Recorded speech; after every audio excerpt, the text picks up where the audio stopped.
Well, it says that I'm live. I'll believe it when I see it. Good afternoon. I'm Tim Carter. This is Ask the Builder and streaming live here on March 21st, 2022. There is so much to talk about today. I am going to talk about new home construction in just a little bit. So you'll want to, stay tuned for that. But I've got an opening monologue that I have to get off my chest. So we're going to be doing the new home construction just a little bit. Here's some of the things we're going to talk about today.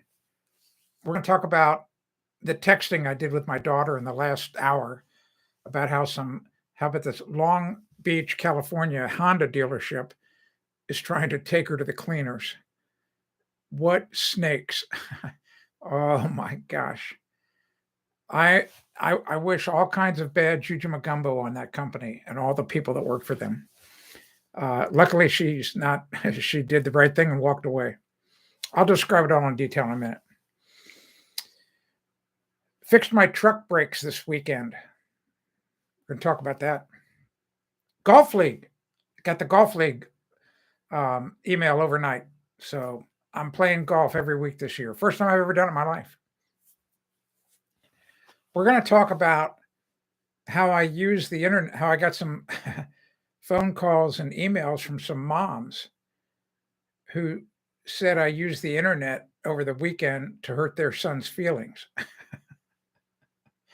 And we're going to talk about a builder that I hope Steve joins in. I hope Steve joins in because Steve from London has said here on the stream a couple of times that he just loves it when he reads these back and forth comments I have with builders who come to my videos who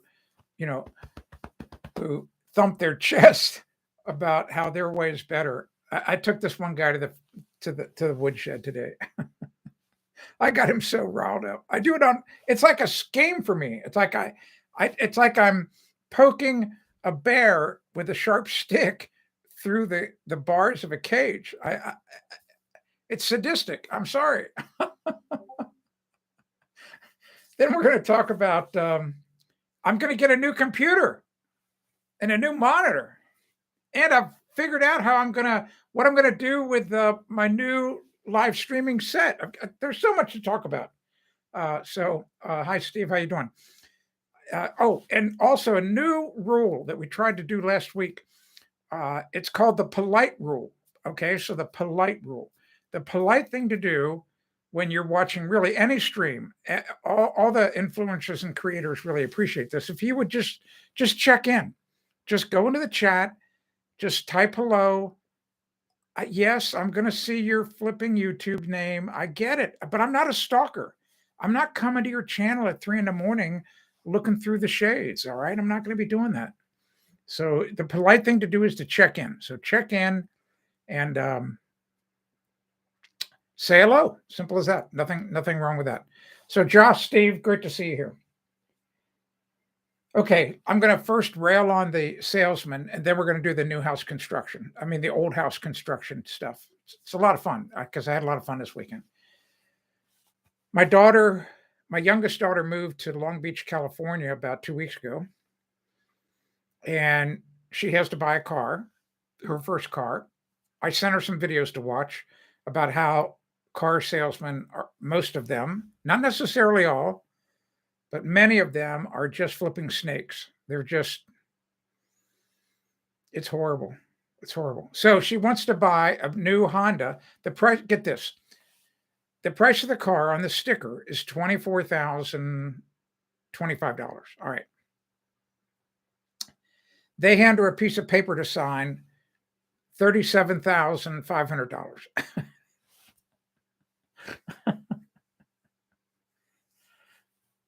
Now the sales tax in California, I mean, it's obscene. Must be, I haven't done the math, must be 9%. Because the sales tax was 3,000 something. Then there's license and fees of 475, and then a document fee of 85. Okay, those are probably legit. The sales tax is. Can't get around that. But then they try, and I had pre-warned her about all this, just so you know. I told her they're going to try to give you, they're going to try to tag on all this extra stuff like service agreement, aftermarket stuff, blah, blah, blah. So a service agreement of $2,500, aftermarket stuff of $5,000. And it's not even, they wouldn't itemize what it was. In the old days, they would at least say, well, like rust proofing and really fancy car mats. And, and I just told her, I said, you just tell them, see that car out on the lot that's got that sticker on the window? I just want what's on the sticker on the window that came from the factory. Nothing else that you wrote. I don't want anything else, just that. And they're trying to strong arm her. But luckily she listened to me and she walked away. And I just told her, I said, never, ever, ever trust anything any car salesman has to say. And unfortunately, the industry gave themselves this bad name. You may, if you're watching this and you're an honest car salesperson, well, good for you. But it's like you're trying to push a boulder up a mountain, all right? Because all these other people made it a very bad situation. And my industry was the same thing. If you my industry was plagued with complaints, of shyster contractors. So bad people, very bad, very, very, very bad dealership. It's called the Long Beach, California Honda. Do not go there. Do not do it. In my opinion, I'm just giving my opinion. Do not ever do business with that company. Bad people. Hello, Wave. Hello, Magician Man. Glad you're here. All right. We're going to now talk very quickly about what happened this weekend, which led to the title of today's live stream. So you already heard about my daughter's new car experience. So my son, who's a little older than my youngest daughter, he is finally jumping into the house market. And so we went to look at a house with him. Kathy and I did this weekend. Kind of a nice little house, not a bad little place, about 100 years old, in really good shape. Not perfect. None of them are.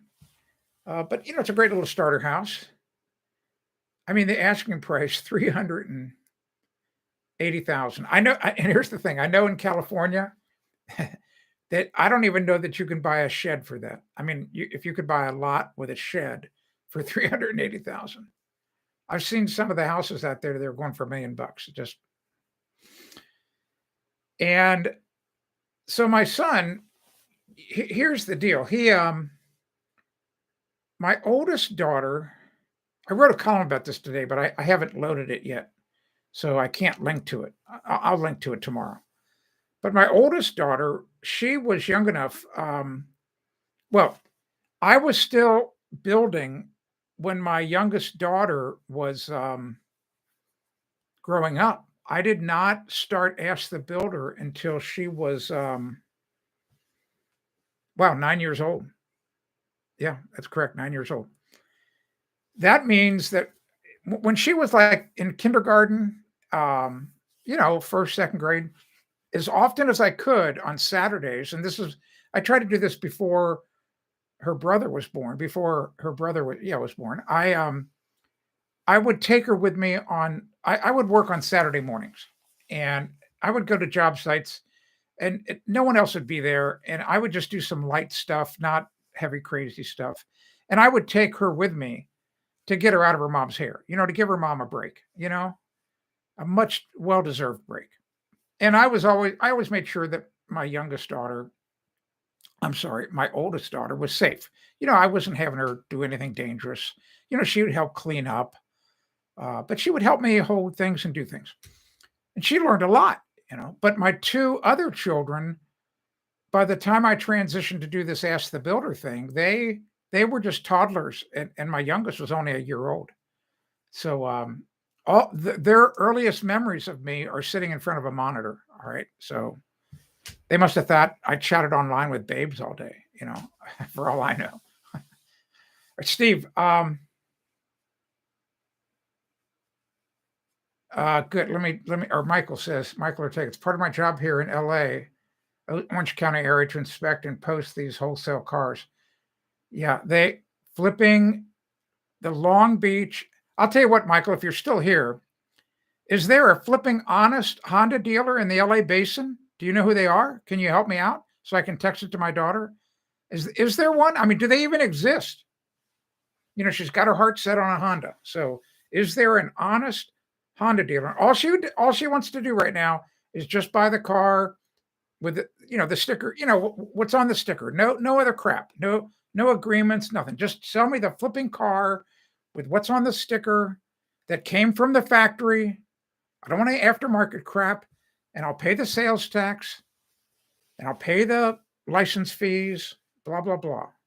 Is there a dealer out there that you know of that'll do that? Help me out. All right. Hi, MJ. A lot is new. I talked about it a few minutes ago. It's going to be a long live stream. There's so much to talk about today. I already beat up on the car salesman out in LA. Evil snakes. Bad people. Bad people at Long Beach Honda, in Long Beach, California Honda, in my opinion. That's just my opinion. All right. Not necessarily a fact. Hi, Jack. How you doing? All right. So this weekend, we go to look at this old house with my son. 100-year-old house. We go down to the basement, and he looks up into the joists, and sees the I'm gonna hold it up, the cross bracing. It says, "What in the world is that?" And I said, "Oh, that's diagonal cross bracing." I said it was required. It was just done years ago. He says, "Well, why? What's the purpose of it?" I said, "It's brilliant." I said, "It's what it does is that whatever load is on that floor joist, like if you had a really concentrated load, for example, if right in the center of that floor joist upstairs, I said, if you piled stacks of books or concrete blocks, without that cross bracing, all of that weight would just be handled for the most part by that single joist.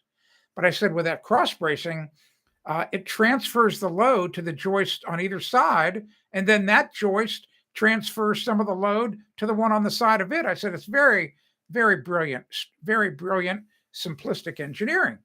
And I said, "It's cheap, I said, and it's effective, it works." And then he noticed, it was really interesting. I used the photo today is for the thumbnail for this live stream. He looked at the subflooring, you could see to the underside of the subflooring, and some of it had concrete on it. And he said, "What in the heck is that? How could concrete get on those boards?"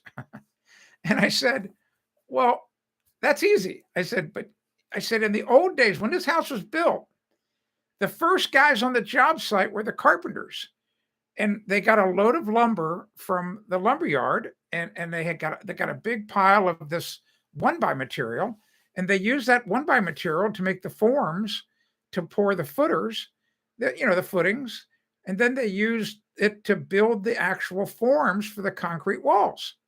And I said, of course, when they do that, it gets some concrete on them. He just couldn't believe it. And I said, "So to show you, and then they didn't throw it away. That when the concrete got hard, they carefully pulled it all apart, and they recycled the wood, every single piece of it, and they either used it for the subfloor or they used it on the wall sheathing outside." I said, "If we took the siding off this house, you would see that same board stained with concrete, and they put it up on the roof too, if they had any left over." He was stunned by that. It's like, what? And then down in the basement, there's also a big wood beam that was underneath, supporting the floor joist, big 7-inch wide by about 11 inches high, 9-10 feet long. And I mean, it was beautiful. Hardly any knots in it. It was a beautiful piece of timber. I said, "Yeah," I said, "they used to use this instead of steel I-beams." I said, "And we still use wood like that." I mean, you go to a modern timber frame home or a timber frame barn. It's a time-tested method to build. So lots of really neat old construction methods out there. If you have questions about if there's something that you've seen in an old house that you don't understand, then go ahead and type your question into the chat. You can also type any other question you want. It doesn't matter. I don't care what you ask me about. You can ask me about anything. So anyway, let's see. Lorraine. Yep.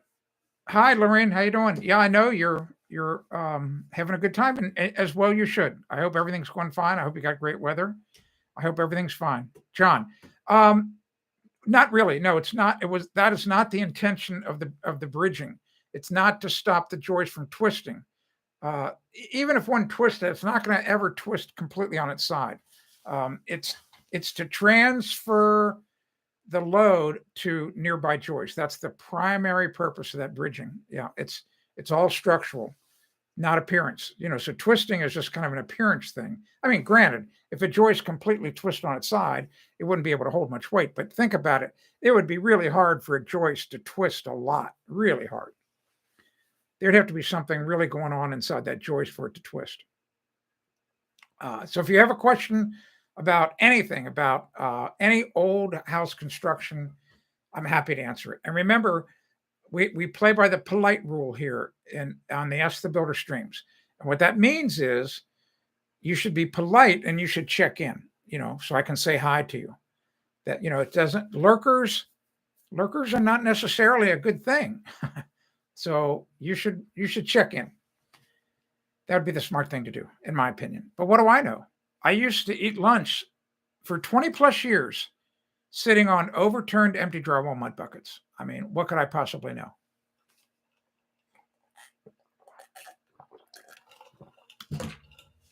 Okay. One other thing I'll share with this about old home construction methods was the really interesting thing, the way they put in tile floors. And unless you've taken an old house apart, you've probably never seen this. And what they used to do is, it was really interesting. In the bathroom, they would, I know, hopefully Will's not here. Oh my gosh, if Will was here, he would be saying, whiteboard, where's the whiteboard? So I'm going to draw something really fast.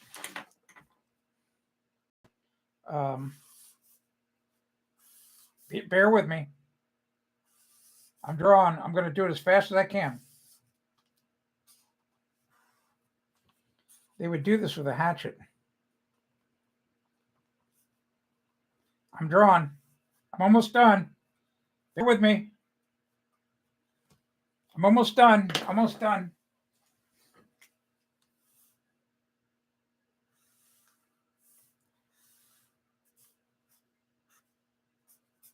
Almost done.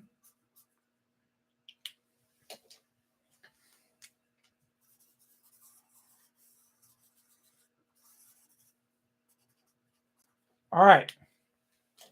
So this is really cool. So if you could go in, I know this looks really crazy. All right. These are floor joists, this and this. And typically a floor joist has got, squared off at the top. But what they would do in the bathrooms is they would take a hatchet and they would hatchet off to make a point. And then they would drop down from the top of the floor joist about maybe 2 inches, 2.5 inches. And then they would nail these little 1x2s on the side. And then they would put in short pieces of 1x6, to make a little false floor between the floor joists. And they would do this with all the floor joists in the bathroom. Then all this turquoise stuff was just cement mortar, like a mud. And it would maybe be about a 1/2 inch thick over the top of the floor joist. All right. And then on top of that, and understand this is smooth. I should not have drawn this bumpy because it was just perfectly smooth, perfectly flat. And then right on top of that, they would lay the ceramic tile. But that's how they put ceramic tile in all those years ago. That's why the tile floors in all those old houses, it's in such great shape in these bathrooms. It's crazy. That's how they did it. It's just amazing. But if you've never taken one apart, you never know that. Okay, let me get caught up on the comments. John. Hi, John. Would you install PEX over copper? Yes, yes, PEX. PEX is the only way to go. Yes. Fred, I'm no lurker here, just a fan from Canada. Hi, Fred. Thanks for checking in. Appreciate it, Fred. Go Canada. Although you guys had a pretty interesting situation in the past month. some scary stuff going on. And I'm not talking about the guys who were driving trucks.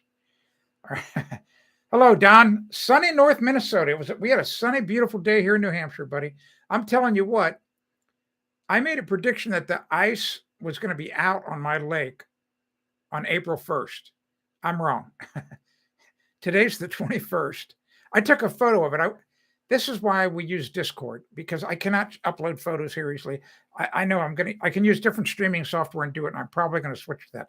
But took a photo this morning at 9:30 because a subscriber to my newsletter asked me about it. Because in the years past, I've done a kind of a fun contest called the Snow Be Gone contest, because the piles of snow are so big that, back in, I don't know, the second week of March or so, or the first week of March, I have this little fun contest where people can guess. Like, guess which day the ice and snow is going to be completely melted. I'm telling you right now, the ice on my lake, I looked at it just an hour ago before I came up here. Yeah, about an hour ago. It is so dark. It changed so much today, just today. Let's see, today's Monday. I think the ice is going to be out on Thursday. That's crazy. That's so crazy early. Normally, ice out is a month from now. If you look at the historic dates, and they publish them online, you can type into Google ice out Lake Winnipesaukee. And whenever the ice goes down on Lake Winnipesaukee, it goes down on ours within a day or two. And you're going to find that the historical that the most dates of when it goes out is like the third week of April. But man, I'm telling you right now, we're going to see water again. Well, liquid water. I'm looking at water right now. It's frozen. We're going to look at liquid water. Could be Thursday. Just saying hello. Hi, I'm a subscriber, not a lurker. I am listening while I do my real job at being a carpenter is what I wish. Oh, so we can talk about that, We can talk about you becoming a carpenter. Sean, greetings from Florida. Thank you for checking in, by the way. Thank you so much. If you have not yet checked in, I recommend you do. And here's why. I get to discover things about you. I share with you all the time. I want to know about you. I want to know who you are, what you do. Sean, greetings from Florida. In regard to my bathroom, Reno, how far out of level is it before I turn the floors over to this tile setter? Well, they don't have to. That's a great question. Holy tomato. They don't have to be level. They have to be in the same plane. All right. That's what's important. So do you understand that? Meaning, all right, so I'll exaggerate. So the glass on this phone is in the same plane. All right, I think you'll agree to that. This glass is not curved, or it's not twisted like a piece of licorice. All right, so the phone might be level this way. All right, but guess what? The phone could be like this, and you could lay tile on it. Now, granted, if you spilled water, it would roll down. But the point is, tile does not like to be laid on humpy, bumpy surfaces. No, bad. It'll crack big time. So you just have to get it in the same plane. If you can get it in the same plane and level, awesome. All right. John, I'm hearing leaching issues with it. I am not sure I understand what that is. I don't know what that means, John. Sorry. Oh, Lorene threw up some progress photos. Good. I missed that. I don't know why I would have missed that. I should have gotten that. Okay, Will's here finally. Good. Howdy. Hi, Will. Tony. Good. Thanks for checking in. Michigan, casual viewer. Nothing wrong with that. John, electrical contractor and real estate, all around Mr. Fix-It, retired. Good for you. John, that's awesome. This is why I need to know what you and others do. So if I start talking about electrical, jump in and become part of the conversation, for goodness sakes. Jack, PEX for potable water and PEX for heat. Is there a difference? Yes, there is. There's a big difference, huge difference. Woo! The PEX pipe that we use for heating is special because it is made in a special way, or it has a special barrier that stops oxygen from getting in and actually transferring through into the water. So yes, big difference. Big difference. So when you go to buy PEX for heating, you got to make sure you're getting the PEX for heating. Leaching with PEX. Oh, I understand now. All right. So think about this. Here's how we handled our home. My home was piped with PEX. I did not build my home. All right. It was built by somebody else. It's got all UPON or PEX in it. The water that comes up to our kitchen faucet is PEX, but we use one of those zero filter things for drinking and cooking. All right. And I mean, I had my water tested, but I'm not too overly concerned about the any leaching. The other thing that happens with copper, I don't know that it happens with PEX. I've never seen an article about this. And even if there was an article, it would depend on the water chemistry in your area. In Cincinnati, where I came from, if you were to take out a copper pipe that had been in service in your home, like a cold water pipe, it would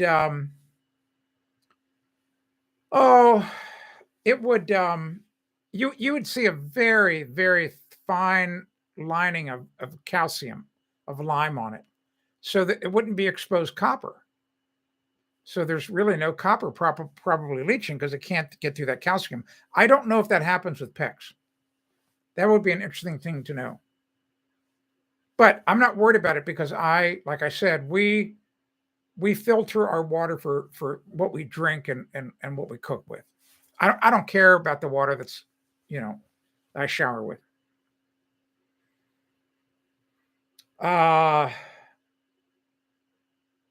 Lorene just did it now. Okay, bye, Lorene. Bye. Okay. That's a crutch word, by the way. Anyway, so okay, all crutch words.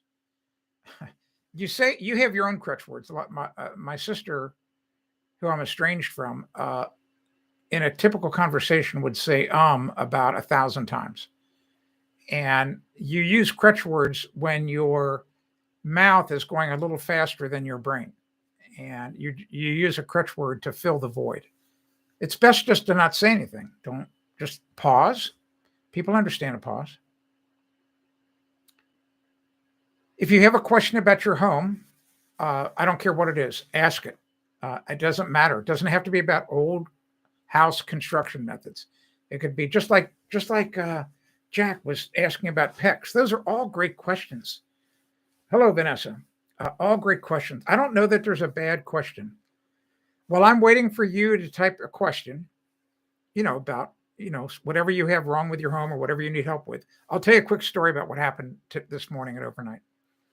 And once again, I wish Steve was here. I actually emailed a screenshot of this to Steve, but I think Steve's working way too hard. He's not been around for a while.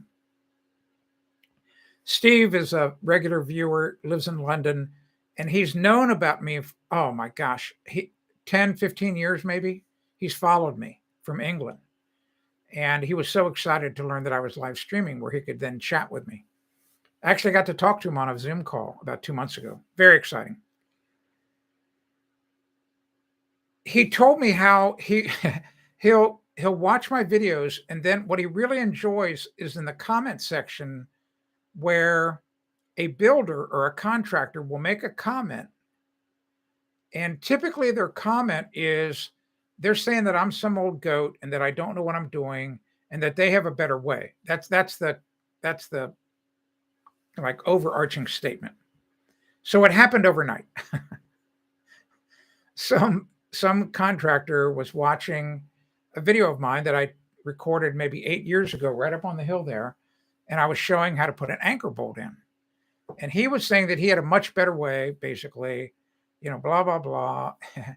And so I just said, return comment to him. Well, awesome. You need to record a video of your method. Now, you need to understand this. Let me back up a little bit. I already know what would happen with his method. So his method was taking a 2x4 and extending it over the pier, putting the anchor bolt in it, and tightening it down to make sure that the anchor bolt is perfectly plumb. doesn't have to be perfectly plumb. You know, there's a way to adjust it as long as it's not really badly tilted. And, you know, and so what would happen in his method is that after the concrete was hard and you took the board off, the concrete under the 2x4, there'd be missing concrete, and it would be rough, and it would look bad. It would be ugly. It could be honeycombed. I knew that, but I didn't say that. So I just said, why don't you do us all a favor and record a video of your method, and once you upload it to your channel, come back here and put the URL in your next reply so we can all go watch it. That's basically all I said. With that set off the firestorm. Then he came back with this bull crap trying to explain, you know, because that's what they all do. They don't want to take the time to create the video. And if you go to their channels, almost all of them, there's not one video. They don't have any video. They've never uploaded a video. But boy, they find it so easy to type a comment, all right, and find fault with somebody else. And so I replied, my second comment to him was like, I just put in capital letters, yawn, you know, YAWN, yawn. Yawn. Let me know when you upload the video. Oh, dude, he went wild.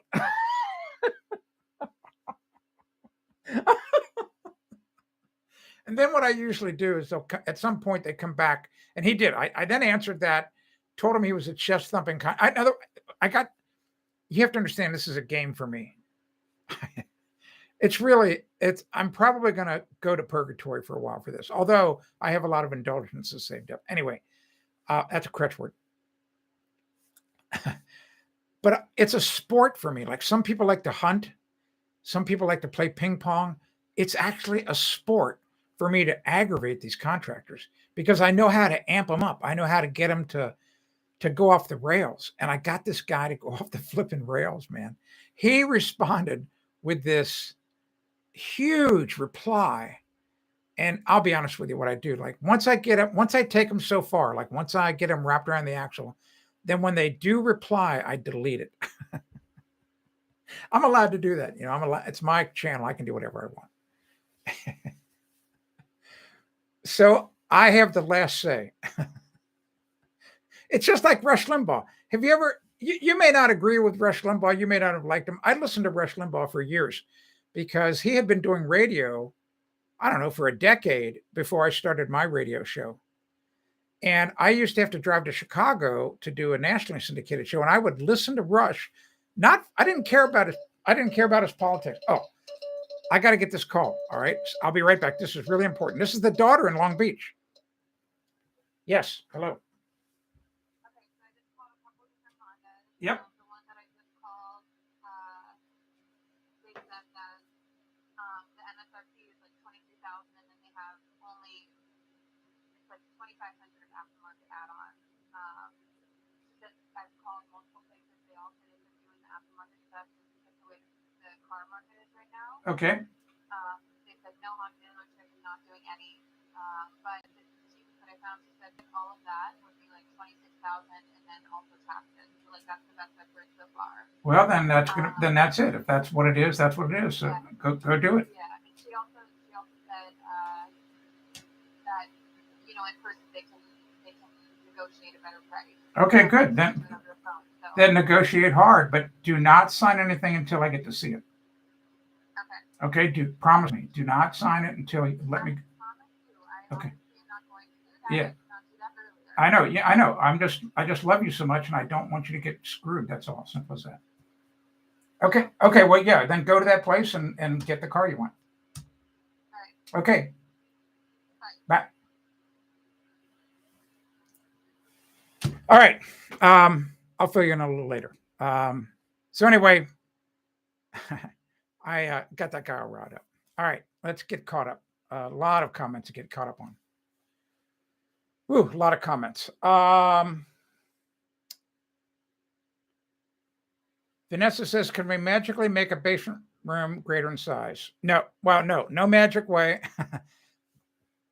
You have to either A, tear down existing walls, or B, blow out the foundation and add on another addition. Bad news.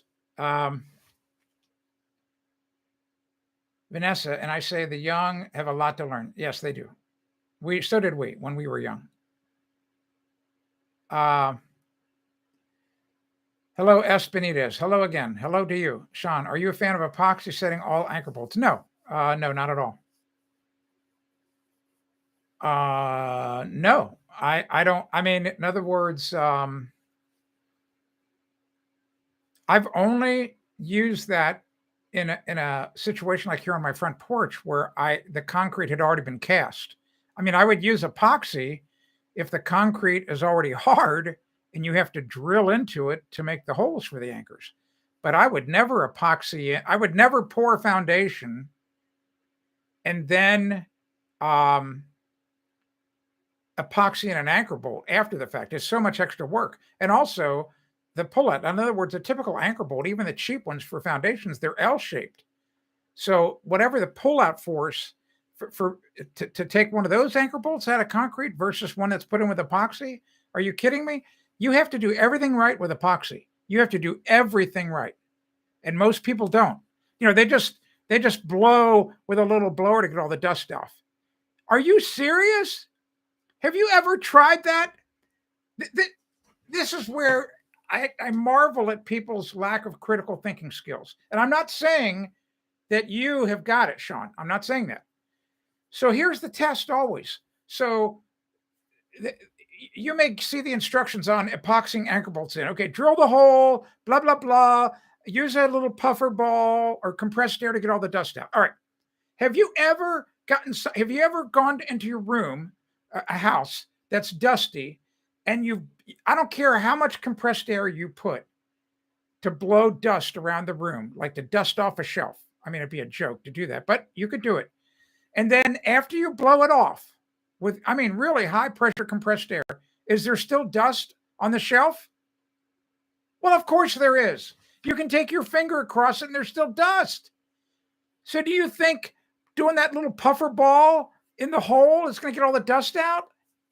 How many contractors you think take a brush, you know, a perfect size brush, like a bottle brush, scrub the hole up and down, get all the dust out? What, 1 in 1,000? 1 in 10,000?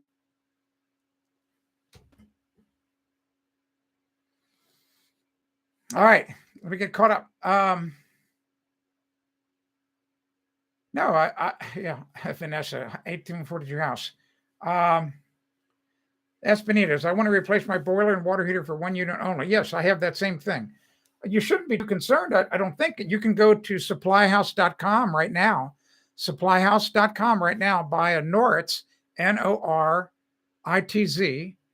mini combi boiler, 199,000 BTU. The last price I checked, I'm sure they could have raised it because of inflation, was $2,800. That's a deal. $2,800. It heats both the water, domestic water, and it's a boiler. All right. All right. Yes, I know. Well, so here's the update on my daughter real fast. She just called. She did exactly what Dad said to do. Good for her. She got on the phone, called all the dealers, and she at least found one that will only add on $2,500 over the sticker price. This other dealer was adding $10,000. So hopefully she's going to get it for just $2,500. So, oh well. It's a horrible market to buy a car in right now. Thank you, Michael. Thank you for that.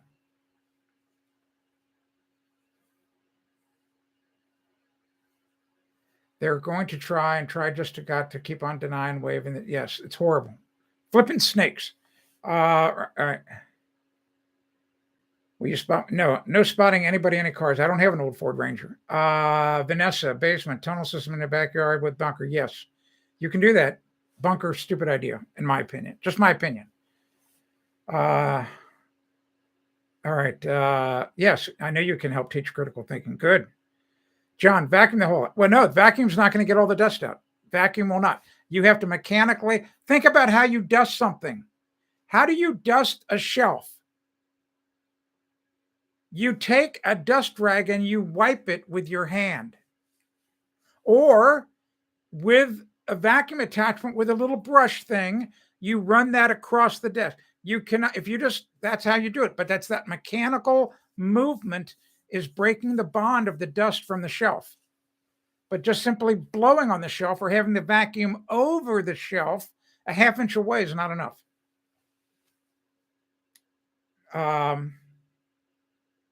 Jimmy, hi everyone. How you doing? Good for you. Thanks for coming in. Yes, I always put the anchor bolt. Yes. Used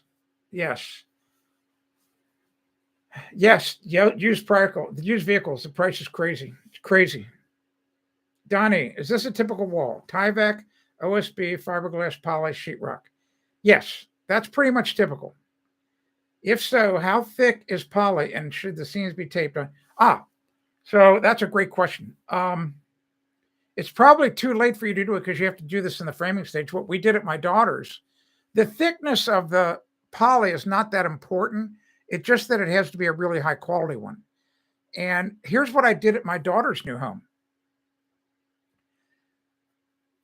All of the whole house was built in a factory. And so I was at the pre-construction meeting and I asked the company guy, and I said, can you make all of the walls and any wall that is touching an outside wall, can you make it 3/4 of an inch shorter? And the guy just looked at me like this.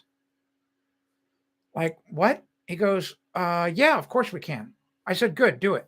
I said, I want a 3/4 inch gap between any interior wall where it touches an exterior wall. He said, why would you want to do that? I said, are you serious? And I just said this. I asked him this other question. I said, when you put together the walls, because it's like the walls were, the outside one length was like 44 feet. I said, that's going to come in like 3 or 4 panels. He said, exactly. I said, well, when you build those walls, starting at one inside corner, going to the other inside corner, do you engineer it so that all the wall studs end up 16 inches on center? He said, absolutely. I said, perfect. I said, here's why. I said, I want to be able to run my vapor barrier in one continuous piece around the entire house so there's only one seam. And he went, I've never seen anybody do that before. I said, no doubt. I don't doubt it. I said, can you see the advantage? He went, oh my God, heck yes. And then I said, I can then have the drywall hangers hang full 12-foot sheets without having to cut all the way down the line of the house and slide it in that gap. He said, of course you can. I said, exactly. That's why I want to do it. So go to my website and type in, actually, I'll do it for you. All right. Hold on. So we get the right one.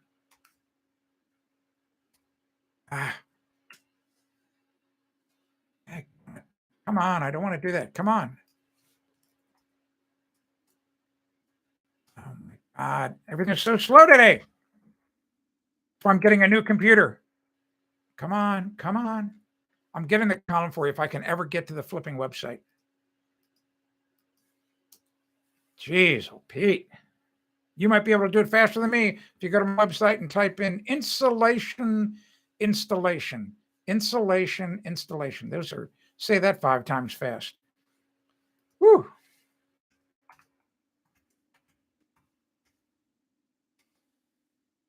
I'm trying to get it. Here it is. So the actual column name is insulation under radiant heating. That's the name of it. So here's the column. And then you want to read this column, Don. All right, here we go. This is why I need an assistant. All right, so read that column, Don. And here's what's the most important. The photograph that you'll see at the top of the column, that's the vapor barrier to get. Just get that vapor barrier. Really, really good one. And make sure, it's tight. You have to be really tight with it at the corners. Like when you go to an inside corner, if you're going to do it my way, you got to put a stick in there and like an 8-foot, 9-foot long stick and hold it tight in the corner so that it's tight in the corner when you go to staple it around the corner. You cannot have a little gap, it can't stretch across that corner. All right, John. And houses also major overinflated. We have another. Yeah, I agree, John. We have another real estate correction on the way. Yeah, you want to. Yeah, I know what the feeling is. Maybe get a shipping container, Vanessa. What is a good 6x6 beam holder thingy in the concrete? Simple. Simpson. Yeah, Simpson makes the best one. I can't remember the model name. They make one that's basically U-shaped. And it's got two flanges that go up on the sides of a 6x6, but a post base about 3/4 of an inch that sits about 3/4 of an inch off the concrete is also part of it. So Simpson Strong Tie makes it. I used them here. They're fantastic. I always have a new computer. I have this computer I'm on right now. I'm almost embarrassed to say. It was purchased in late 2009. I'm serious. It's an iMac, 27-inch iMac. It's perfect. Never broken down. It's amazing. The only thing it's amazing. So, but I'm going to get. I'll talk about it real quick. I'm going to get a Mac Mini, and I'm going to get this amazing. This is the monitor I'm getting. Oh my gosh! Wait till you see this monitor.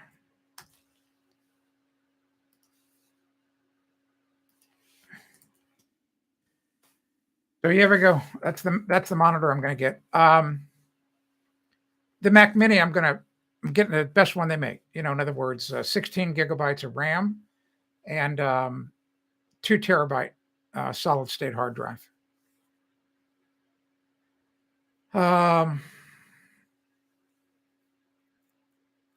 Yeah, those shipping containers pretty expensive. Pretty expensive. My suggestion is, if you can do it, is make sure you can put it in the shade. If you can't put it in the shade, maybe build a false roof over it. So the stuff inside does not cook, because the stuff inside will get 160 degrees. Well, I cannot do. I have so much Mac-based software, and I made a promise to myself years ago I would never give Bill Gates another dollar. So I just, at least Steve Jobs, he's in the ground, whatever. I hate giving it to Tim Cook, but oh well. It's all overpriced. I already know that the Mac stuff's overpriced. But I'll be honest with you, I have never had a problem with any of it. I've had Mac laptops. I had 2 of these Mac. My wife and I both had the same iMacs. Anyway, all right. Yeah, they do put out a lot of heat. I don't know about the Mac Mini, but I'll have the Mac Mini suspended. It's going to have plenty of air.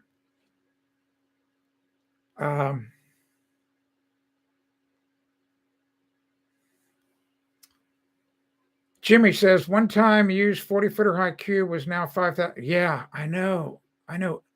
I priced the short ones, the 20-footer shipping container here in New Hampshire maybe 2 years ago was 3,000. Crazy.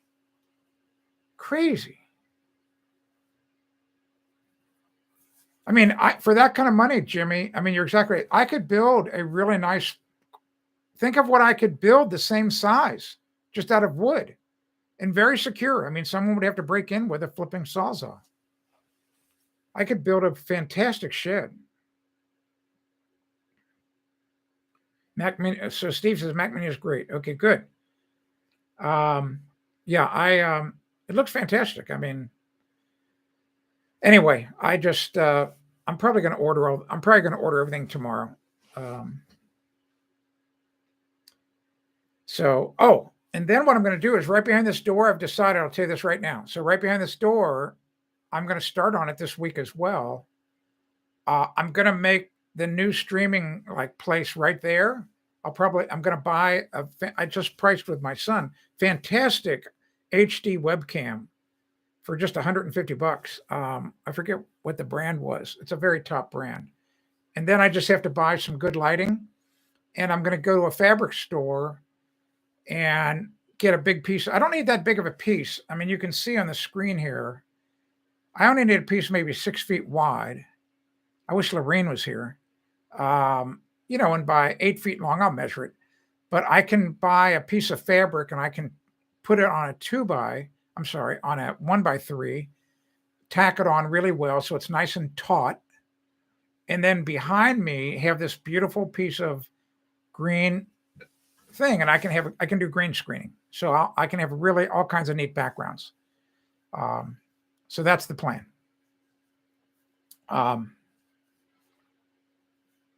And get good lighting. Okay, John, you're out of here. Good. I hope I was able to help you. Young man, thanks. I feel young. I can tell you that. I feel great. I just feel great. Going to be 70 in July. Jimmy, has Josh finished eating all his chocolates? I don't know. Oh, not Josh. It was Al. It was Alex. Alex won the bet. Dude, I'm telling you right now, he had eaten all those pecandis within 48 hours of getting them. Maybe they lasted 4 days, maybe. But it's funny, I have not heard from him. I actually emailed him or texted him like 3 weeks ago, have not heard back. I hope he's okay. I don't know, but that was Alex. I don't know. Now I can make the green screen work. I got a friend. I've got a friend who's an expert at this. He's a Hollywood actor. David Lawrence is his name. I'll just email David. He's probably already got a column and a video about how to do it. He's a flipping expert. Go look at his videos and stuff. David Lawrence, the 17th. He was a big actor in the Heroes series 15 years ago. I wish I was 55 again, but I'm not. But that's okay. I feel great. I don't feel like I don't even feel like I don't feel my age at all. It's amazing. I just don't. So, John just turned 49, traveling the United States, living out of a trailer, and very interesting. Good for you. Wow, you must have a cool job that you could do that at age 49. Good for you. Good for you. Boy, you're not. I don't think you're going to be traveling much unless you've got a bottomless pit of money. I filled my truck with gas on Friday, 21 gallons, $90, $91. All right. What other questions do you have for me? Any questions about anything? Otherwise, I'm going to talk about some of this other stuff. So we already know about my daughter and her the car. She's got that. Looks like, oh, you're retired. Wow, that's you pretty young to be retired. Good for you. Good for you. Wow, I'm not. God doesn't want me to retire yet. I don't get it. All right, so good for you though. Retired at age 49. Wow. That's amazing. I can't even imagine that. Wow. Over the weekend, I fixed my truck. Like mid last week, I went out to lunch and my left front brake on my Ford F-250 was smoking. I could smell it when I got to the truck, and I thought, what the hell? And so I thought, oh well, the caliper's stuck.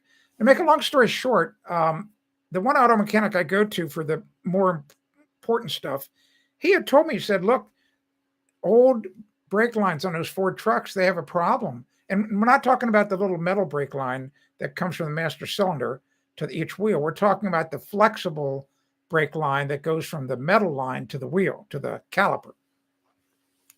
He said, when those get old, the inside part of the tubing of the brake hose can collapse. And what happens is that when you press your foot on the brake, that pressure at the master cylinder forces a little bit of fluid, a tiny amount, past the collapse part. But the instant you take your foot off the brake, it closes back up, and there's not enough pressure in that small section to push the fluid back. So the caliper thinks that idiot still got his flipping foot on the brake. What's wrong with him? And so you start to drive and the brake heats up. So that's what happened. I mean, by the time I got home, I thought my flipping wheel was going to catch on fire.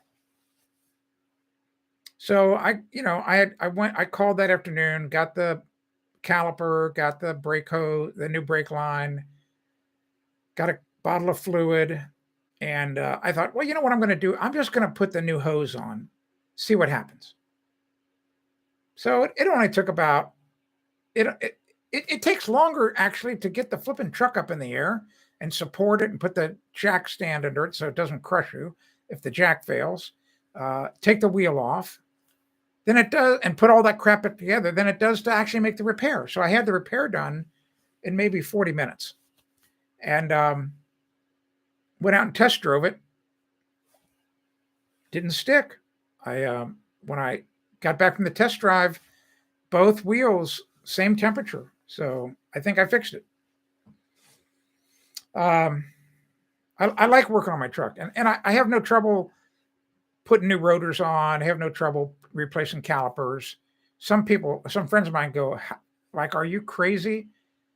Aren't you afraid of making a mistake? That's so hard." Are you? And I go, "Are you crazy? Have you not gone to YouTube and watched some of the videos? I mean, it's not like I'm tearing the engine apart. I mean, it's just a flipping brake." Some of these videos online are really pretty good. Some of these guys who do these car repair videos they do good videos. And I happen to have all the tools, so that's good. You started early and retired early. Well, John, good for you, man. If you come up through New Hampshire, gotta look me up. Happy to go out and get an iced tea with you. All right, Will, my Phoenix brother had a roofer give him his business card that said, "I don't have a contract license, but I do have a fishing license."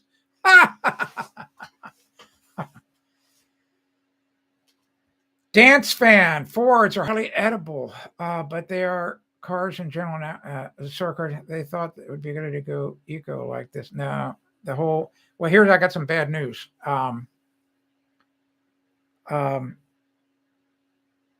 Just behind me, literally, really, just behind me, directly behind me, and up on the hill. So it'd be maybe 700-800 feet away. A gentleman's building a new home, and it's in my community, and I got to talk with him. I talked to him about 3 or 4 times. Either he works for a company or he owns a company that is a consulting business to the major auto manufacturers, to GM, Ford, all of them. And his specialty, what he does, is electric. And he told me last summer, and I can see this happening.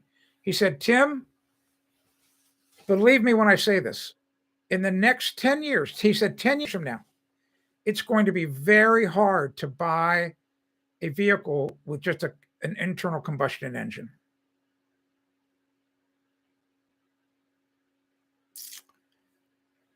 And it's horrible, in my opinion. It's horrible.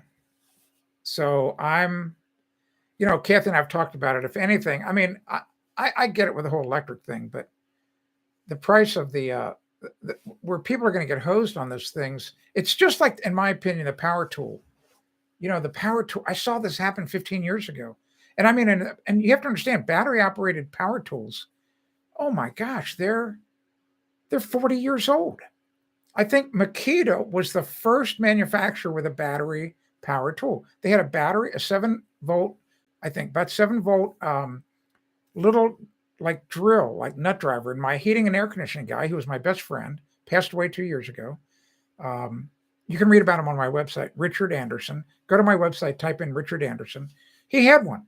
And, he put the little nut driver adapter on it, and he would use it to drive all those self-tapping screws and ductwork. He loved that thing. And it was a really cool tool because it was very small, fit in his cloth apron. Amazing.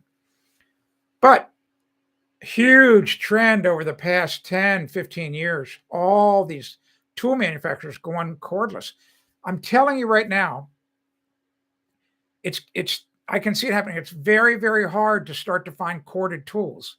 And I'm actually going to talk about this in my newsletter this week. I think I already mentioned it once. I'm going to make sure it's not a repeat.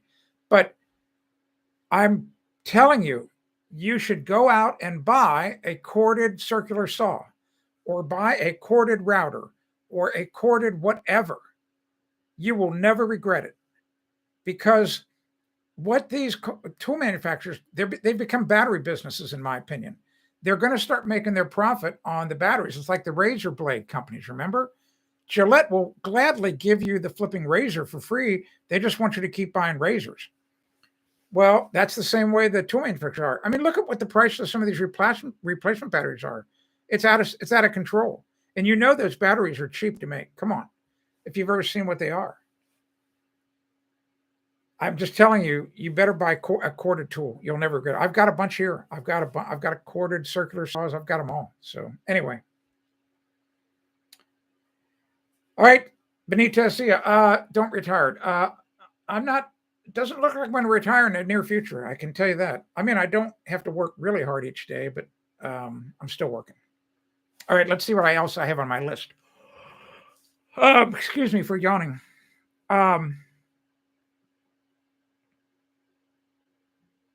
Oh, I only have to talk about two things. In my newsletter, I'm just going to touch on this. You may or may not agree with me that we have been involved in a civil war in this nation for the past, I'm going to say 10 years. Pretty much nonviolent, but it turned violent in the past 2 years. Civil war, I'm serious. And what happens in war? In war, almost always, it's winner take all. I mean, just think of when we finally beat Japan into submission in World War II. MacArthur just told the emperor, unconditional surrender. You don't get to say anything. We'll tell you exactly what's going to happen. It was an unconditional surrender.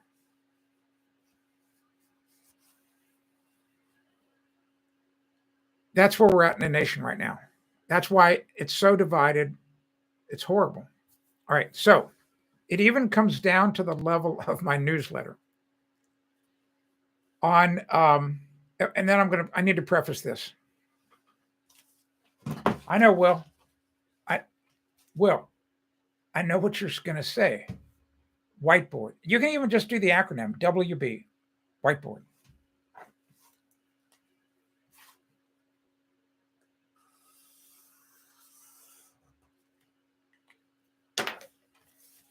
Okay. Imagine if I took a piece of chalk. We were in a school play yard on the blacktop. And I took a piece of that big chalk and I drew this on the ground.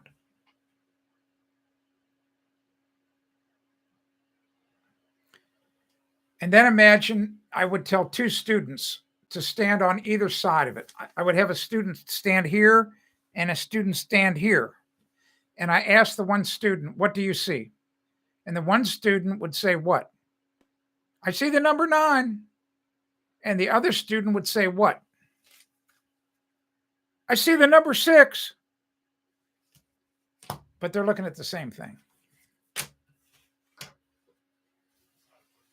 So that's the way it is with a lot of issues, including the American Civil War back in 1861, 1865. You talk to any really hardcore Southerners, people who live below the Mason-Dixon line, they call it the War of Northern Aggression. That's what they call it. You may call it, if you lived in Pennsylvania, you may call it the Civil War. All right, well, they call it the War of Northern Aggression. So I put that in my newsletter, the War of Northern Aggression. It just as a tiny little mention, and I was talking about inflation. And,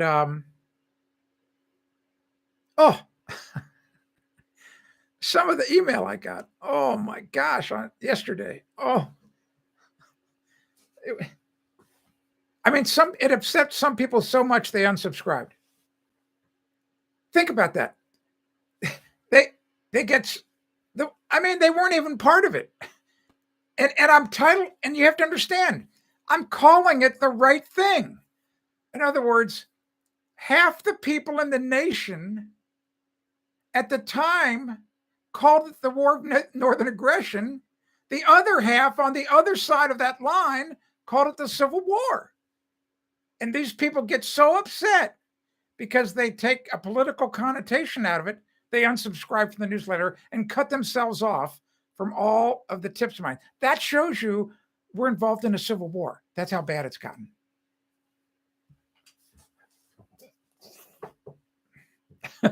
Flipping whiteboard. Yeah, good for you. When the boss calls, you drop everything. Yeah, I had to help my daughter out. $2,400 for a 20-foot used container. That's actually not bad. I don't think. Not bad.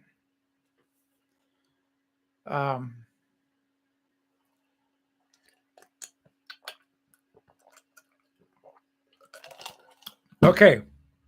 So I did the War of Northern Aggression. Golf League. Here's the last thing. Then I'll take any questions you got. All right. Doesn't matter which. If you've just joined the stream, the number one rule here at Ask the Builders, please check in. Please check in so I know who you are. Maybe give a little bit of background of what you do for a living, or if you're retired, fine. Or if you are retired, what did you do? So I know if you can help me on certain topics. I need to know who you are. I'm not going to stalk you. I'm not going to your YouTube channel, okay? I don't have time for that. But the polite thing to do is to check in. Yeah. That's exactly right. I don't know that we'll ever get it done, John. I think it's I think on a personal level, I really just think it has to get bad enough that we do a complete full-blown revolution. I'm serious. Hello, Al. Thanks for checking in. Good that you're here. The last thing, Golf League. I've been, those of you who don't know Will's a great guy. I've not met him in person yet, but I'm going to meet him in person. Will, one of his hobbies, he's done it for a long time. He's a golfer, and good for him. He's a golfer, and I'm sure I'm going to learn a lot from him. I have only dabbled in golf. I like the game of golf. I'll tell you why I like golf. Primarily, I like it from the social aspect. In other words, I like golfing with somebody that I like, and that we can have some fun and talk and joke around, whatever. So for me, it's 85% social, 15% the game. If I get paired up with somebody who gets real serious and who gets angry if they make a bad shot, I'm done. It's like I want to go play by myself. I'll go get my own cart. I'm out of here. All right. I don't want to be around that kind of negativity. But as a result, if you don't, and I like playing the game of golf, I'll just say something. It's beautiful. If you've never been out on a golf course, some of the golf courses are stunning. They're peaceful. They're beautiful. You can see all kinds of wildlife in certain situations. I learned, for example, I played down in Florida a couple of times. I learned how fast alligators can move. I am telling you right now, don't ever get within 20, 30, 40 feet of an alligator, ever. I'm talking anyone that's 6 feet or bigger. You have no concept how fast they can run and move. You would not think so with those little funny legs. They are so fast. And if they get you, they will take you back to the water and drown you. All right? They're not stupid. Look how long they've been around. Millions of years. They have survived millions and millions of years. Not a lot of species have done that. Okay.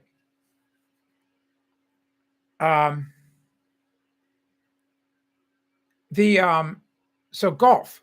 So Will, about a month or two ago, we were talking off the stream, and he said, hey, if you want your game, because I was kind of bemoaning the fact that I'm not that great of a golfer. You know, my handicap's, shoot, I don't know, 30, 35. I'm like somewhere between bogey and double bogey golf, closer to double bogey. I've got every shot in my bag. I can hit the ball 250 yards straight. I can putt 20 feet. I can chip it up and get it within this close. but I can't do it every time. I can't do it back to back. All right. Anyway, so Will said, you should maybe join a golf league. And it's like one of those V8 head slap moments. You're like, duh, like, Jesus, I've known about golf leagues. Why didn't I think of that? So the cool thing about golf leagues, if you don't know, you play once a week and you only play 9 holes. And I think, is that right, Will? I can't imagine you play 18 holes. No, there's no way. There's no way you're playing 18 holes. It's 9 holes. And so, you know, it's you at least go back enough that you have a chance on maybe improving your game a little bit. Me in the past, I would only play 2 times a year or whatever. And are you serious? Come on. So I joined the league today. I filled out the application. I sent in my check. It's official, man. So we're gonna start playing 6 weeks from now, supposedly the first week of May, and it runs right through until just before Labor Day. And then they do have like off league stuff that happens during September. So I might be playing all the way till October 1st. Yes, 9 holes. Yeah, exactly. It couldn't be 18. There's no way. All right, let's see here. Let's get caught up. Yeah, very strong tails. That's how they swim. The tail, flapping like that is how they swim so fast. Hello, dance fan. Retired nurse. All right. Not by choice. All right. Oh, that's very interesting. Oh, may I ask, if you don't mind me asking, did you retire because you refused to get jabbed? I sure hope so. Because that tells me, you understand what's in play, that it's a experimental biological agent.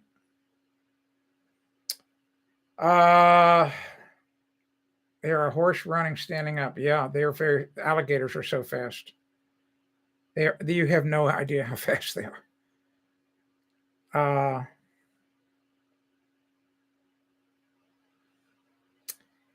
What questions do you have? I've got 14 people here and no questions about your house. That's impossible. It's impossible. So, for example, like last week, I solved one for Will. Will had some water leak in their garage. He was aggravated about that, and I it was really, I've solved literally tens of thousands of problems in the last 30 years, and so I always go right for the root. And my first one, actually, maybe my second or third question was, does it leak all year long? No, it doesn't leak all year. Oh, really? Only leaks now. So to make a long story short, what happened is he had snow piled up outside, and the snow pile was blocking the melting snow from getting out to the yard where it's supposed to go. So it went inside. So we determined that in about 90 seconds or less. So if you've got a question, I can help you. I can say, Will was going to do something that was going to waste money and time, and it wouldn't have worked. So anyway, I am happy to answer any questions. Yeah, Vanessa, I did answer. I said Simpson Strong Tie makes a fantastic post base that is U-shaped, and it goes up the sides, 2 of the sides of the 4x4. So it goes up 2 of the sides. I'm sorry, the 6x6, and part of it is a post base made out of very heavy steel that's about 3/4 of an inch high. So it puts the bottom of the post 3/4 of an inch, maybe 7/8 of an inch up off the concrete. So Simpson Strong Tie makes exactly what you want. And if you want to go research it and find it and email it to me and say, Tim, is this the one? Send me a link. I'm happy to look at it for you.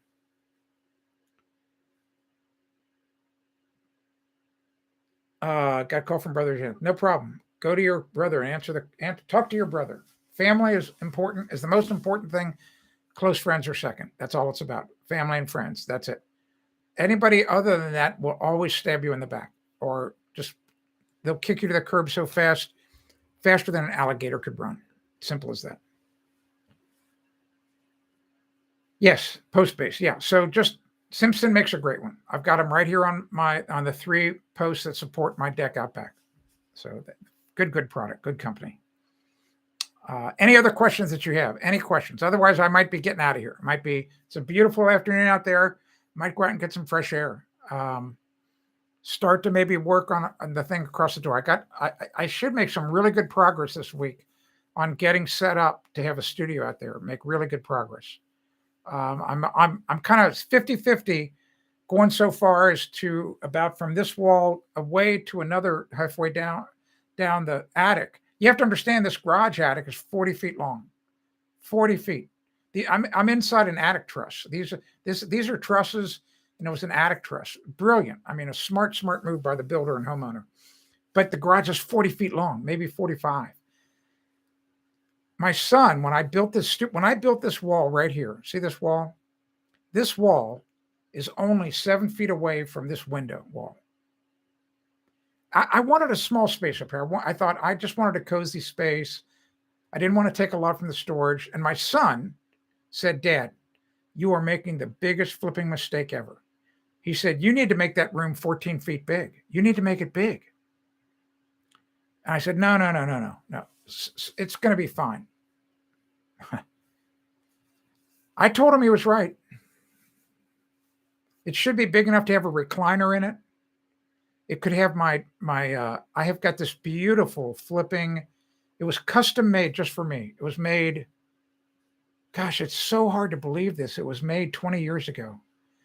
This cherry coffee table, it's about 4 feet long, maybe 30 inches wide, got a glass top. It's got 2 model trains underneath it that operate, 2 operating model trains, N scale. I can have that up here. I could have had that in the room. What a dumbass I was. I'm telling you right now, listen to your flipping children sometimes. Listen to them. So now I may do that. I may actually make a room that's 12 foot big or 14 feet big. So I have to build another wall like this, which is very simple to do. The hardest part about the whole job, and it's not that hard, is luckily on the wall right here, like right here, but down, like right about here. I know you can't see it. I've got an outlet, and I've got an outlet on the other side of the door. There are 2 separate circuits, 20 amp.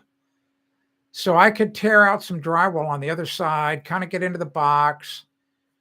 And if I had to, make it a 4x4 box on this side, so there's plenty of room. But the point is, I could then extend electric down into the other room, which I have to do, so there's electric in it. So I may do that. I mean, I got a lot of this stuff going on, but I may do that. Now, the thing is, now's the time to do it before it gets too hot, so I'm kind of here with it. I don't know what to do. I think it's going to add some value to the house, so we'll see. All right, let's see. Let me get caught up.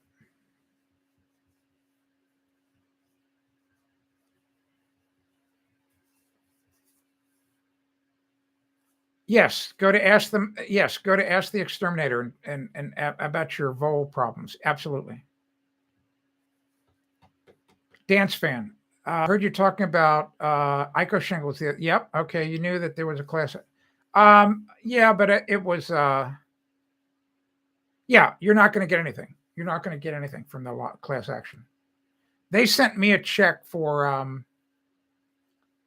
I think I got $1,000 out of them, maybe something like that, close to 1,000. But luckily, I didn't have to sign a non-disclosure or a defamation thing, because I beat him up big time in my book. Have you?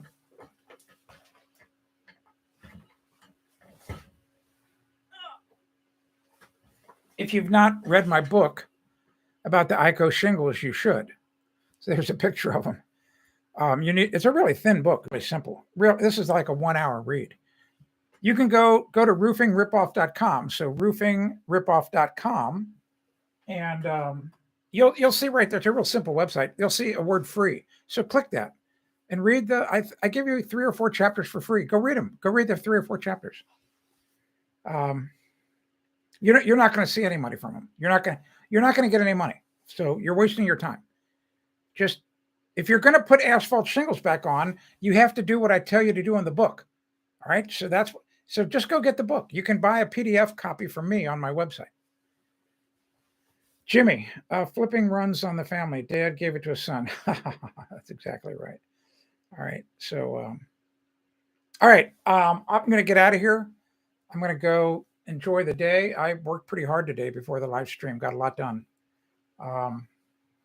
And I appreciate you being here. Appreciate you. If you've not joined the Discord, do it. Here's the link for the Discord. I put it way up at the beginning. The Discord's it's starting to pick up a little bit. We're starting to get some traffic, some questions. I think there's about 140 people who are part of it so far. Once it gets to 1,000 people,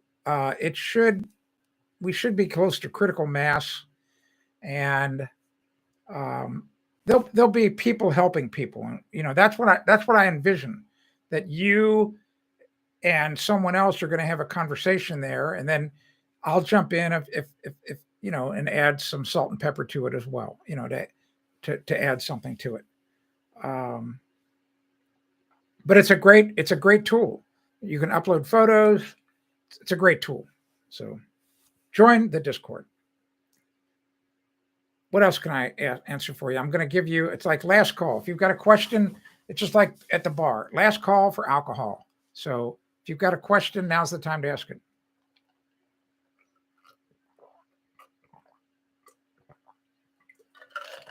While you're typing, I'll show you my tomato plant. Check this out. Tomato plant. That's 21 days. 21 days ago, I planted the seed. I planted on March 1st. Look at that bad boy. They're growing like crazy. I got 4 of them, but 2 of them are a little stunted. 2 of them are big. So we'll see what happens. So I'm going to have 4 plants. Fox opens Friday. You're killing me. 9 holes walking. Yeah, I'll bet. There's no way you could put a cart. It's just way too slow. You know what happened? For the first time in quite a few years here in New Hampshire, Kathy and I went out on Saturday, and on some of the dirt roads around us, they had the signs up like severe mud. Typically, they'll sometimes put, road impassable, but the mud season here in New Hampshire is really bad this year, really bad.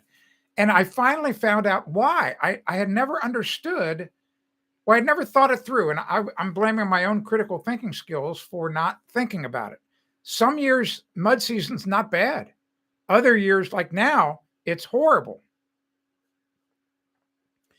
Can you think why one year would be worse than the other? And here's the assumption you need to make. Assume that you have the same amount of snow on the ground. You have the same amount of snow both years. One year, the mud season is horrible. The next year, it's not. What's causing it? I'll give you a minute. See if you can just type a phrase. See what your guess is. It's really amazing. It's a really simple answer. I'll give you a minute. Some people are afraid to type answers. They're afraid because they don't want to look. You know what happens if you don't know this? Typically, as you get older, your ego gets weaker. All right? Your ego actually gets weaker, and you don't want to look bad. Your ego becomes more fragile, and you don't want to look bad. So it's better just to keep your flipping mouth shut. Nope, not traffic, Jimmy. That's a good guess, though. That's a good guess, but it's not traffic. The clue is, I gave you a clue. I have no, there you go, I'm married. But for how long? How many years? And is it to the same woman? That's important. I mean, you might have had a starter wife or two. or they had starter husband. You were a starter husband.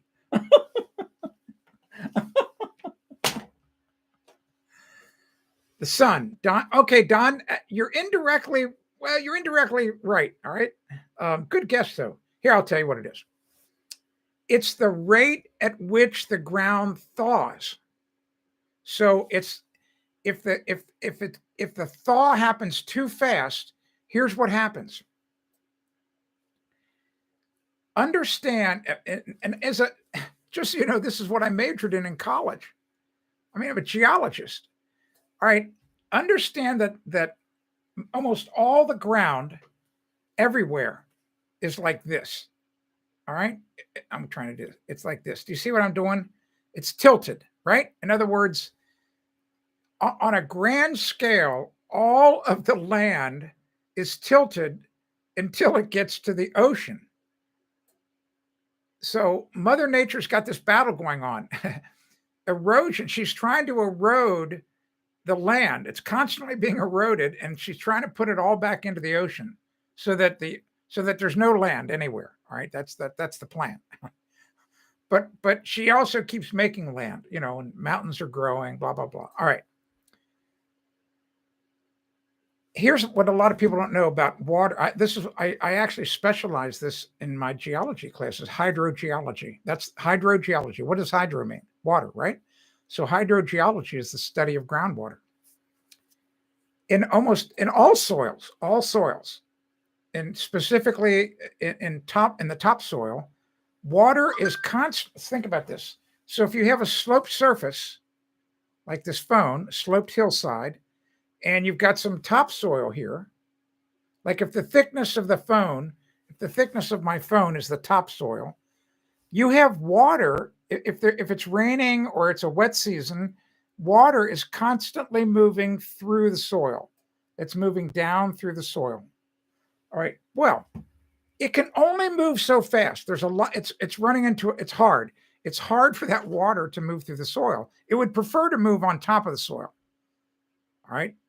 But it can move. It does move through the soil. It's slow. All right. So if the ground thaws out too fast, there's so much water there, it just can't get out fast enough. It cannot get out fast enough.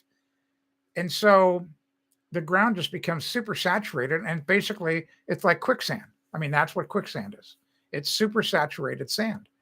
And so when the mud season is not so bad, it's a much slower thaw, much slower. And the water has a chance to get out of the soil. Simple as that. 15 wonderful years. Same woman, one boy, 10 years. Good for you. You got a long way to go, Commander. Kathy and I will have been married, hard to believe, hard to flip and believe, 48 years this September.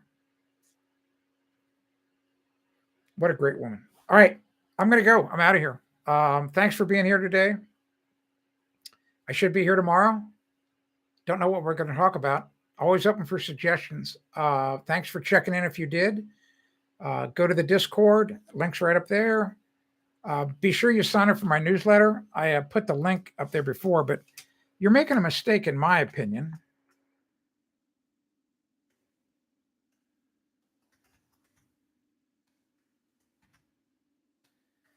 You are making a mistake if you don't get on my newsletter list. All right. It's free.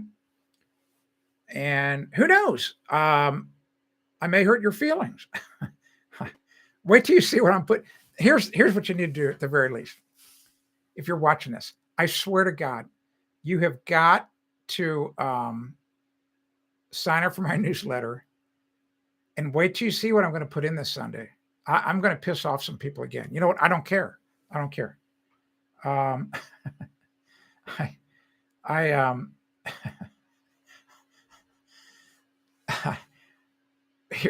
I'll give you a little clue. I mean, I'm going to say something really close to this. Like, I got some calls and some emails from some moms this past week who said I used the internet to hurt their son's feelings. I'm serious. I'm going to put that in. I swear to God, I'm putting that in. That is going to just piss off a few people.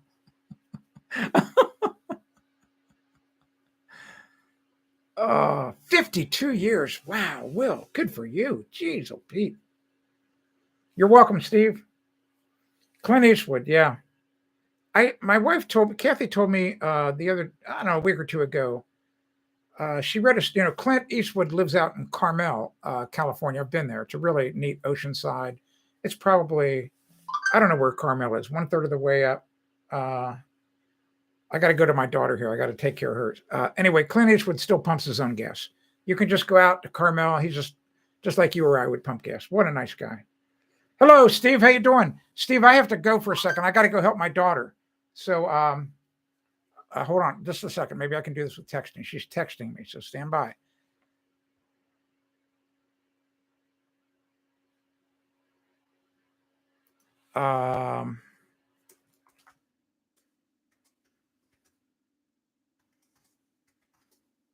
Just a second.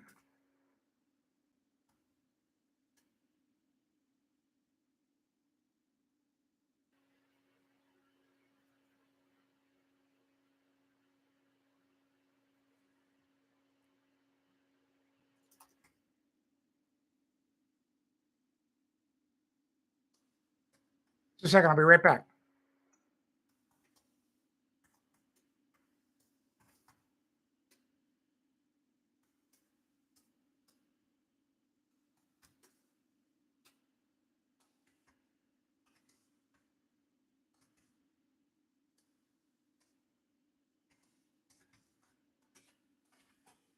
I was texting my daughter. She said, she's at another dealership. 2K, just a 2K upcharge over the sticker. So anyway, I got to go help her, but she's in good shape. All right. Thanks for being here. Anyway, Steve, okay, no worries I see, Steve, that you got the emails. That's good. No worries. No rush at all. I just thought I really, really prodded that builder, and his last response that he came back was huge. I just deleted it. Oh, I always get the last word in. I forgot to tell the rest of that story about Rush Limbaugh. So I used to listen to Rush Limbaugh, but what I listened for was his production quality. And one of the things about Rush is if you ever listened to him when he was on the radio, you would never hear the caller say goodbye, Rush, ever. So the caller would say something, Rush would answer back. On rare occasions, the caller got to say something else, but then Rush would start talking, and the producer of the show would pull down the pot of the caller. And so the caller was still there. They didn't dump him. The caller would hear Rush say goodbye, but even if the caller talked in the phone, it would never come across the air. All right. All right. I have to go help my daughter. All right. So I got to go. Steve, I got to go. I'm sorry. I have to go help her. I'm good. I'm really good. Thanks very much for being here.